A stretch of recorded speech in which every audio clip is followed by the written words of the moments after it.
హైదరాబాద్ కూకట్పల్లిలోని వివేకానంద నగర్లో food safety అధికారులు తనిఖీలు చేశారు.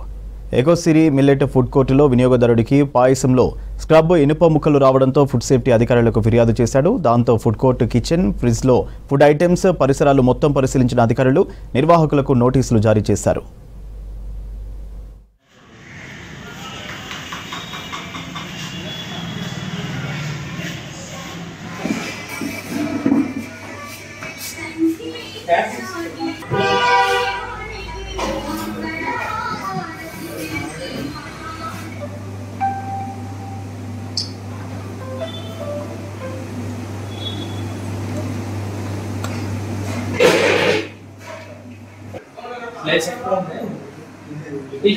వాడేది బయట పెట్టేసుకోవాలి.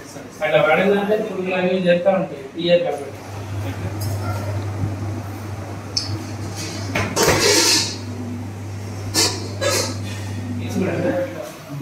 Curry sambar rice